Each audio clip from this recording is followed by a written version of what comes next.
പത്തനംതിട്ടയിൽ DJ പാർട്ടിക്കിടെ police നടത്തിയ അതിക്രമത്തിൽ അന്വേഷണം പ്രഖ്യാപിച്ച് ആഭ്യന്തര വകുപ്പ്. സംഭവത്തിൽ അന്വേഷണം നടത്തി ഉചിതമായ നടപടി കൈക്കൊള്ളാൻ മുഖ്യമന്ത്രി പിണറായി വിജയൻ ക്രമസമാധാന ചുമതലയുള്ള ADGPക്ക് നിർദ്ദേശം നൽകി. പത്തനംതിട്ടയിൽ എന്തെങ്കിലും വീഴ്ച ഉണ്ടായിട്ടുണ്ടെങ്കിൽ അത് പരിശോധിക്കുമെന്നും നടപടി സ്വീകരിക്കുമെന്നും DGP റവണ ചന്ദ്രശേഖർ പറഞ്ഞു.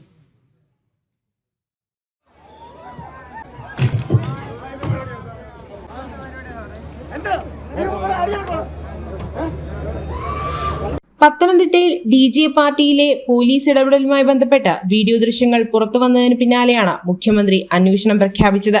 സംഭവത്തിൽ അന്വേഷണം നടത്തി ഉചിതമായ നടപടി കൈക്കൊള്ളാൻ മുഖ്യമന്ത്രി പിണറായി വിജയൻ ക്രമസമാധാന ചുമതലയുള്ള ADGPക്ക് നിർദ്ദേശം നൽകി. നിലവിൽ പത്തനംതിട്ടയിൽ നടന്നത് എന്താണെന്ന് പരിശോധിച്ച് തീരുമാനമെടുക്കുമെന്ന് DGP റവാഡ ചന്ദ്രശേഖർ പ്രതികരിച്ചു. നമുക്ക് പുതുവർഷമായിട്ട് ഓൾമോസ്റ്റ് മോർ ദാൻ 1000 പ്രോഗ്രാംസ് സംസ്ഥാനം ഉണ്ടായിരുന്നു. പോലീസ് എല്ലാ ഭാഗത്തിലും കൂടെ ജനങ്ങളെ സുരക്ഷ ഉറപ്പാക്കാൻ വേണ്ടി കമ്മിറ്റി ഉണ്ടാക്കിയിട്ടുണ്ട്. സംസ്ഥാനമൊട്ടാകെ 1000ഓളം പുതുവത്സര പരിപാടികൾ നടന്നു. ജനങ്ങളുടെ സുരക്ഷ ഉറപ്പാക്കാനാണ് പോലീസ് ശ്രമിച്ചിട്ടുള്ളതെന്നും പത്തനംതിട്ടയിലെ DJ പാർട്ടിയിലെ പോലീസ് ഇടപെടലുമായി ബന്ധപ്പെട്ട് വീഡിയോ ദൃശ്യങ്ങൾ പുറത്തു വന്നിട്ടുള്ളത് പരിശോധിക്കുമെന്നും അദ്ദേഹം പ്രതികരിച്ചു. സംഭവിച്ചിട്ടുണ്ടെങ്കിൽ അത് തീർച്ചയായിട്ടും നമ്മൾ അതിന് എൻക്വയറി എടുത്തിട്ട് ആവശ്യം നടപടി സ്വീകരിക്കാൻ പോകുന്നത്. ന്യൂ ഇയർ ആഘോഷങ്ങൾക്കിടയിലാണ് പോലീസ് അതിക്രമം നടത്തിയത്. DJ പാർട്ടി നടന്ന സമയം വേദിയിലേക്ക് കടന്നുവന്ന പോലീസ് ലാപ്ടോപ്പ് തല്ലിപ്പൊട്ടിച്ചു.